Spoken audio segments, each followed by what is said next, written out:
Hi hello friends, ಎಲ್ರಿಗೂ ನಮಸ್ತೆ. Welcome to my YouTube channel. ಇವತ್ತಿನ ವಿಡಿಯೋದಲ್ಲಿ ಗೋಧಿ ಹಿಟ್ಟನ್ನು ಬಳಸ್ಕೊಂಡು 2 ಬಗೆಯ ಬ್ರೇಕ್ಫಾಸ್ಟ್ ರೆಸಿಪಿಗಳನ್ನ ಶೇರ್ ಮಾಡ್ತಾ ಇದ್ದೀನಿ. ಈ 2 ಬ್ರೇಕ್ಫಾಸ್ಟ್ ರೆಸಿಪಿಗಳನ್ನ ಮಾಡೋದು ತುಂಬಾ ಈಸಿ. ಹಾಗೆ ಇದ್ರ ಜೊತೆಗೆ ಒಂದು ಸಿಂಪಲ್ ಆಗಿರುವಂತಹ ಟೊಮೊಟೊ ಚಟ್ನಿನ ಶೇರ್ ಮಾಡ್ತಾ ಇದ್ದೀನಿ. ಬನ್ನಿ ತಡ ಮಾಡದೆ ಯಾವ ರೀತಿ ಮಾಡ್ಕೊಳ್ಳೋದು ಅಂತ ನೋಡೋಣ. ಮೊದಲು ನಾನಿಲ್ಲಿ ಟೊಮೊಟೊ ಚಟ್ನಿನ ರೆಡಿ ಮಾಡ್ಕೊಳ್ತಾ ಇದ್ದೀನಿ. ಟೊಮೊಟೊ ಚಟ್ನಿನ ರೆಡಿ ಮಾಡಲಿಕ್ಕೆ ಮೊದಲು ಒಂದು ಮಿಕ್ಸರ್ ಜಾರ್ಗೆ 2 ಕಟ್ ಮಾಡಿ ಇಟ್ಕೊಂಡಿರುವಂತಹ ಟೊಮೊಟೊ, 1 ಗೆಡ್ಡೆಯಷ್ಟು ಬೆಳ್ಳುಳ್ಳಿ, 1 ಇಂಚ್ ಆಗುವಷ್ಟು ಶುಂಠಿ, ನಾನಿಲ್ಲಿ ಕಲರ್ಗೋಸ್ಕರ 2 ಬ್ಯಾಡಗೆ ಮೆಣಸಿನ್ಕಾಯಿ, ಹಾಗೆ ಖಾರಕ್ಕೋಸ್ಕರ 2 ಗುಂಟೂರು ಮೆಣಸಿನ್ಕಾಯಿ, ಇಷ್ಟು ಪದಾರ್ಥಗಳನ್ನು ಸೇರಿಸಿ ಇದಕ್ಕೆ ಯಾವುದೇ ರೀತಿಯ ನೀರನ್ನು ಸೇರಿಸದೆ ಎಷ್ಟು ನೈಸಾಗಿ ಇದನ್ನು ಪೇಸ್ಟ್ ಮಾಡಲಿಕ್ಕೆ ಸಾಧ್ಯನೋ ಅಷ್ಟು ನೈಸಾಗಿ ಇದನ್ನು ಪೇಸ್ಟ್ ಮಾಡ್ಕೊಳ್ತಾ ಇದ್ದೀನಿ. ಈಗ ನೀವಿಲ್ಲಿ ನೋಡ್ತಾ ಇರ್ಬೋದು, ಈಗ ಇದು ಆಗಿದೆ.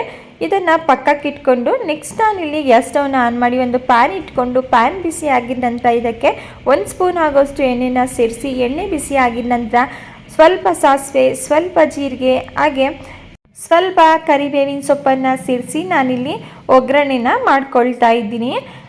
ಲೋ ಫ್ಲೇಮಲ್ಲಿ ಇಟ್ಟು ಒಗ್ಗರಣೆನ ಮಾಡ್ಕೋಬೇಕಾಗುತ್ತೆ. ಒಗ್ಗರಣೆ ಮಾಡ್ಕೊಂಡಿದ ನಂತರ ನಾವು ಮಿಕ್ಸರ್ ಜಾರ್ನಲ್ಲಿ ಗ್ರೈಂಡ್ ಮಾಡಿ ಇಟ್ಕೊಂಡಿರುವಂತಹ ಟೊಮೊಟೊ ಪೇಸ್ಟನ್ನು ಸೇರಿಸ್ಕೊಳ್ತಾ ಇದ್ದೀನಿ. ಇದ್ರ ಜೊತೆಗೆ ನಾನು ಮಿಕ್ಸರ್ ಜಾರ್ಗೆ ಸ್ವಲ್ಪ ನೀರನ್ನು ಸೇರಿಸಿ ಅದನ್ನು ಸಹ ನಾನಿಲ್ಲಿ ಸೇರಿಸ್ಕೊಳ್ತಾ ಇದ್ದೀನಿ. ಜಾಸ್ತಿ ನೀರನ್ನು ಸೇರಿಸೋದು ಬೇಡ, ಸ್ವಲ್ಪ ನೀರನ್ನು ಸೇರಿಸ್ಕೊಂಡ್ರೆ ಸಾಕು. ನಂತರ ಇದಕ್ಕೆ ರುಚಿಗೆ ತಕ್ಕಷ್ಟು ಉಪ್ಪು, ಇಷ್ಟು ಪದಾರ್ಥಗಳನ್ನ ಸೇರಿಸಿ ನಾವಿಲ್ಲಿ ಟೊಮೊಟೊನ ಹಸಿಯಾಗಿಯೇ ರುಬ್ಬಿರೋದ್ರಿಂದ ಒಂದು 3 ರಿಂದ 4 ನಿಮಿಷ ಮೀಡಿಯಂ ಫ್ಲೇಮಲ್ಲಿಟ್ಟು ಚೆನ್ನಾಗಿ ಟೊಮೊಟೊ ಹಸಿ ಸ್ಮೆಲ್ ಹೋಗೋವರೆಗೂ ಇದನ್ನು ಬೇಯಿಸ್ಕೊಂಡ್ರೆ ಸಿಂಪಲ್ಲಾಗಿ ಹಾಗೆ ಸಖತ್ ಟೇಸ್ಟಿಯಾಗಿರುವಂತಹ ಟೊಮೊಟೊ ಚಟ್ನಿ ರೆಡಿ ಆಯಿತು. ಈ ಟೊಮೊಟೊ ಚಟ್ನಿ ಮಾಡೋದು ತುಂಬಾ ಈಸಿ, ರುಚಿಯಂತೂ ಅದ್ಭುತವಾಗಿರುತ್ತೆ. ಒಂದ್ಸಲ ಈ ವಿಧಾನದಲ್ಲಿ ಟ್ರೈ ಮಾಡಿ ನೋಡಿ. ಈಗ ಇದು ಆಗಿದೆ. ಈಗ ಗ್ಯಾಸ್ ಸ್ಟವ್ನ ಆಫ್ ಮಾಡಿ ಪಕ್ಕಕ್ಕೆ ಇಟ್ಕೊಳ್ಳೋಣ. ಈ ಟೊಮೊಟೊ ಚಟ್ನಿನ ಎಣ್ಣೆ ಬಿಡೋವರೆಗೂ ಬೇಯಿಸೋ ಅವಶ್ಯಕತೆ ಇಲ್ಲ. ಒಂದು 3 ರಿಂದ 4 ನಿಮಿಷ ಮೀಡಿಯಂ ಫ್ಲೇಮಲ್ಲಿಟ್ಟು ಬೇಯಿಸ್ಕೊಂಡ್ರೆ ಸಾಕು, ತುಂಬ ಸೂಪರಾಗಿರುತ್ತೆ. ಬನ್ನಿ ನೆಕ್ಸ್ಟ್ ಪ್ರೋಸೆಸ್ ಏನಂತ ನೋಡೋಣ.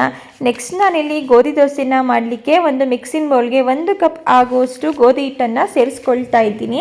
ನಂತರ ಇದಕ್ಕೆ ಸಣ್ಣದಾಗಿ ಕಟ್ ಮಾಡಿಟ್ಕೊಂಡಿರುವಂತಹ ಸ್ವಲ್ಪ ಕರಿಬೇವಿನ ಸೊಪ್ಪು, ಹಾಗೆ ಸಣ್ಣದಾಗಿ ಕಟ್ ಮಾಡಿಟ್ಕೊಂಡಿರುವಂತಹ 2 ಹಸಿಮೆಣಸಿನ್ಕಾಯಿ, ಸಣ್ಣದಾಗಿ ಕಟ್ ಮಾಡಿಟ್ಕೊಂಡಿರುವಂತಹ ಸ್ವಲ್ಪ ಕೊತ್ತಂಬರಿ ಸೊಪ್ಪು, ಹಾಗೆ ಇದ್ರ ಜೊತೆಗೆ ನಾನಿಲ್ಲಿ ಅರ್ಧ ಟೀ ಸ್ಪೂನ್ ಆಗುವಷ್ಟು ಜೀರಿಗೆ, 1 ಟೀ ಸ್ಪೂನ್ ಆಗುವಷ್ಟು ಕಪ್ಪೆಳ್ಳು, ಹಾಗೆ ರುಚಿಗೆ ತಕ್ಕಷ್ಟು ಉಪ್ಪನ್ನು ಸೇರಿಸಿ ಒಮ್ಮೆ ಇದನ್ನೆಲ್ಲ ಡ್ರೈ ಮಿಕ್ಸ್ ಮಾಡ್ಕೊಳ್ತಾ ಇದ್ದೀನಿ.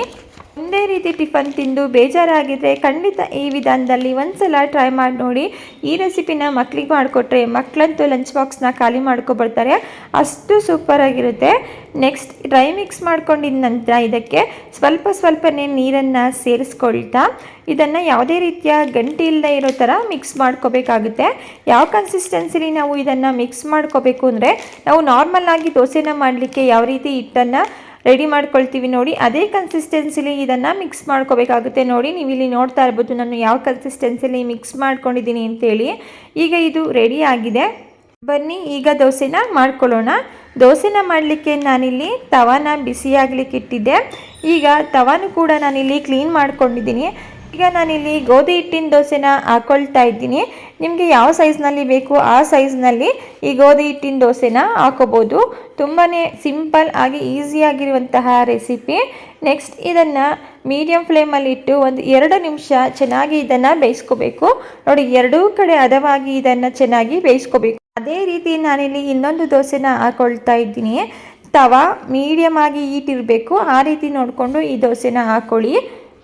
ನೀವು ಈ ದೋಸೆನ ಒಂದು ಕಡೆ ಬೇಯಿಸ್ಕೊಂಡ್ರೆ ಸಾಕು, ನಿಮಗೆ ಬೇಕು ಅಂದರೆ 2 ಕಡೆನೂ ಸಹ ಬೇಯಿಸ್ಕೋಬೋದು. ನೋಡಿ, ಫೈನಲಿ ನಾನು ರೆಡಿ ಮಾಡಿ ಇಟ್ಕೊಂಡಿರುವಂತಹ ದೋಸೆನ ಟೊಮೊಟೊ ಚಟ್ನಿ ಜೊತೆ ಸರ್ವ್ ಮಾಡ್ಕೊಂಡಿದ್ದೀನಿ. ಟೇಸ್ಟಲ್ಲಿ ಯಾವುದೇ ರೀತಿಯ ಕಾಂಪ್ರಮೈಸ್ ಇರೋದಿಲ್ಲ. ಸೂಪರ್ ಟೇಸ್ಟಿಯಾಗಿರುವಂತಹ ಹೆಲ್ದಿ ರೆಸಿಪಿ. ಮಿಸ್ ಮಾಡದೆ ಈ ರೆಸಿಪಿನ ಟ್ರೈ ಮಾಡಿ ನೋಡಿ. ಬೆಳಗ್ಗೆ ಲೇಟಾಗಿದ್ರೂ ಪರವಾಗಿಲ್ಲ, ಒಂದು 10 ರಿಂದ 15 ನಿಮಿಷದಲ್ಲಿ ಈಸಿಯಾಗಿ ಮಾಡ್ಕೋಬೋದಂತಾದ ಬ್ರೇಕ್ಫಾಸ್ಟ್ ರೆಸಿಪಿನ ಶೇರ್ ಮಾಡ್ತಾ ಇದ್ದೀನಿ. ಹಾಗೆ ಈ ಬ್ರೇಕ್ಫಾಸ್ಟ್ ಜೊತೆಗೆ ಸಿಂಪಲ್ಲಾಗಿ ನಾನಿಲ್ಲಿ ಟೊಮೊಟೊ ಚಟ್ನಿನ ಶೇರ್ ಮಾಡ್ತಾ ಇದ್ದೀನಿ. ಬನ್ನಿ ತಡ ಮಾಡದೆ ಈ ಬ್ರೇಕ್ಫಾಸ್ಟ್ ರೆಸಿಪಿನ ಯಾವ ರೀತಿ ಮಾಡೋದು ಅಂತ ನೋಡ್ಕೊಳ್ಳೋಣ. ಮೊದಲು ನಾನಿಲ್ಲಿ ಟೊಮೊಟೊ ಚಟ್ನಿನ ರೆಡಿ ಮಾಡ್ಕೊಳ್ತಾ ಇದ್ದೀನಿ. ಚಟ್ನಿನ ರೆಡಿ ಮಾಡ್ಕೊಳ್ಳೋದಕ್ಕೆ ಒಂದು ಮಿಕ್ಸರ್ ಜಾರ್ಗೆ ಸಣ್ಣದಾಗಿ ಕಟ್ ಮಾಡಿಟ್ಕೊಂಡಿರುವಂತಹ 2 ಟೊಮೊಟೊ ಹಣ್ಣು, 1 ಗೆಡ್ಡೆಯಷ್ಟು ಬೆಳ್ಳುಳ್ಳಿ, 1 ಇಂಚ್ ಆಗುವಷ್ಟು ಶುಂಠಿ, ಹಾಗೆ ನಾನಿಲ್ಲಿ ಕಲರ್ಗೋಸ್ಕರ 2 ಬ್ಯಾಡಗೆ ಮೆಣಸಿನ್ಕಾಯಿ, ಖಾರಕ್ಕೋಸ್ಕರ 2 ಗುಂಟೂರು ಮೆಣಸಿನ್ಕಾಯಿನ ಸೇರಿಸಿ ಇದಕ್ಕೆ ಯಾವುದೇ ರೀತಿಯ ನೀರನ್ನು ಸೇರಿಸದೆ ನೈಸಾಗಿ ಇದನ್ನು ಪೇಸ್ಟ್ ಮಾಡ್ಕೊಳ್ತಾ ಇದ್ದೀನಿ. ಎಷ್ಟು ನೈಸಾಗಿ ಪೇಸ್ಟ್ ಮಾಡಲಿಕ್ಕೆ ಸಾಧ್ಯನೋ ಅಷ್ಟು ನೈಸಾಗಿ ಇದನ್ನು ಪೇಸ್ಟ್ ಮಾಡ್ಕೊಳ್ಳಿ. ಈಗ ಇದು ಆಗಿದೆ, ಇದನ್ನು ಪಕ್ಕಕ್ಕೆ ಇಟ್ಕೊಳ್ಳೋಣ. ನೆಕ್ಸ್ಟ್ ನಾನಿಲ್ಲಿ ಗ್ಯಾಸ್ ಸ್ಟವ್ನ ಆನ್ ಮಾಡಿ ಒಂದು ಪ್ಯಾನ್ ಇಟ್ಕೊಂಡಿದ್ದೀನಿ. ಪ್ಯಾನ್ ಬಿಸಿ ಆಗಿದ ನಂತರ 1 ಸ್ಪೂನ್ ಆಗುವಷ್ಟು ಎಣ್ಣೆನ ಸೇರಿಸ್ಕೊಳ್ತಾ ಇದ್ದೀನಿ. ಎಣ್ಣೆ ಬಿಸಿ ಆಗಿದ ನಂತರ ಸ್ವಲ್ಪ ಸಾಸಿವೆ, ಸ್ವಲ್ಪ ಜೀರಿಗೆ, ಹಾಗೆ ನಾನಿಲ್ಲಿ ಒಗ್ಗರಣೆಗೆ ಸ್ವಲ್ಪ ಕರಿಬೇವಿನ ಸೊಪ್ಪನ್ನು ಸೇರಿಸಿ ಲೋ ಫ್ಲೇಮಲ್ಲಿ ಇಟ್ಟು ಒಗ್ಗರಣೆನ ಮಾಡ್ಕೊಳ್ತಾ ಇದ್ದೀನಿ. ನಂತರ ಇದಕ್ಕೆ ನಾನಿಲ್ಲಿ ಮಿಕ್ಸರ್ ಜಾರ್ನಲ್ಲಿ ಗ್ರೈಂಡ್ ಮಾಡಿ ಇಟ್ಕೊಂಡಿರುವಂತಹ ಟೊಮೊಟೊ ಪೇಸ್ಟನ್ನು ಸೇರಿಸ್ಕೊಳ್ತಾ ಇದ್ದೀನಿ. ಹಾಗೆ ನಾನಿಲ್ಲಿ ಮಿಕ್ಸರ್ ಜಾರ್ಗೆ ಸ್ವಲ್ಪ ನೀರನ್ನು ಸೇರಿಸಿ ಅದನ್ನು ಸಹ ನಾನಿಲ್ಲಿ ಟೊಮೊಟೊ ಚಟ್ನಿಗೆ ಸೇರಿಸ್ಕೊಳ್ತಾ ಇದ್ದೀನಿ. ನಂತರ ರುಚಿಗೆ ತಕ್ಕಷ್ಟು ಉಪ್ಪು, ಇಷ್ಟು ಪದಾರ್ಥಗಳನ್ನು ಸೇರಿಸಿ ಮಿಕ್ಸ್ ಮಾಡಿಕೊಂಡು ನಾವಿಲ್ಲಿ ಟೊಮೊಟೊನ ಹಸಿಯಾಗಿಯೇ ರುಬ್ಬಿರೋದ್ರಿಂದ 3 ರಿಂದ 4 ನಿಮಿಷಗಳ ಕಾಲ ಇದು ಚೆನ್ನಾಗಿ ಬೇಯಬೇಕು. ಹಸಿ ಸ್ಮೆಲ್ಲೆಲ್ಲ ಹೋಗಬೇಕು, ಅಲ್ಲಿವರೆಗೂ ಇದನ್ನು ಫ್ರೈ ಮಾಡ್ಕೊಳ್ತಾ ಬೇಯಿಸ್ಕೊಳ್ಳೋಣ. ಯಾವುದೇ ರೀತಿಯ ಎಣ್ಣೆ ಬೀಳೋ ಅವಶ್ಯಕತೆ ಇಲ್ಲ, ಜಸ್ಟ್ ಹಸಿ ಸ್ಮೆಲ್ ಹೋದರೆ ಸಾಕು. ಈ ಟೊಮೊಟೊ ಚಟ್ನಿ ರೆಡಿ ಆಯಿತು. ತುಂಬಾ ಈಸಿ ಹಾಗೂ ಟೇಸ್ಟಿ ಆಗಿರುವಂತಹ ಚಟ್ನಿ ರೆಸಿಪಿ ಟ್ರೈ ಮಾಡಿ ನೋಡಿ. ಈಗ ಇದನ್ನು ಪಕ್ಕಕ್ಕೆ ಇಟ್ಕೊಳ್ಳೋಣ. ನೆಕ್ಸ್ಟ್ ನಾನಿಲ್ಲಿ ಒಂದು ಮಿಕ್ಸಿಂಗ್ ಬೌಲ್ ತೊಗೊಂಡಿದ್ದೀನಿ. ಮಿಕ್ಸಿಂಗ್ ಬೌಲ್ಗೆ 1 ಕಪ್ ಆಗೋಷ್ಟು ನಾನಿಲ್ಲಿ ಗೋಧಿ ಹಿಟ್ಟನ್ನು ಸೇರಿಸ್ಕೊಳ್ತಾ ಇದ್ದೀನಿ.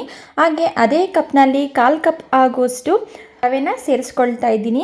ನಾನಿಲ್ಲಿ ಮೀಡಿಯಮ್ ಸೈಜ್ ರವೆನ ತೊಗೊಂಡಿದ್ದೀನಿ, ನೀವು ಸಣ್ಣ ರವೆನೂ ಸಹ ಬಳಸ್ಕೋಬೋದು. ನಂತರ ಇದನ್ನು ಮಿಕ್ಸ್ ಮಾಡಿಕೊಂಡು ನೆಕ್ಸ್ಟ್ ಇದಕ್ಕೆ ಸ್ವಲ್ಪನೇ ನೀರನ್ನು ಸೇರಿಸಿ ದೋಸೆ ಬ್ಯಾಟರ್ ಕನ್ಸಿಸ್ಟೆನ್ಸಿಗೆ ಇದನ್ನು ರೆಡಿ ಮಾಡ್ಕೊಳ್ತಾ ಇದ್ದೀನಿ. ಸ್ವಲ್ಪನೇ ನೀರನ್ನು ಸೇರಿಸ್ಕೊಂಡು ಮಿಕ್ಸ್ ಮಾಡ್ಕೊಳ್ಳಿ, ಯಾವುದೇ ರೀತಿಯ ಗಂಟಾಗೋದಿಲ್ಲ.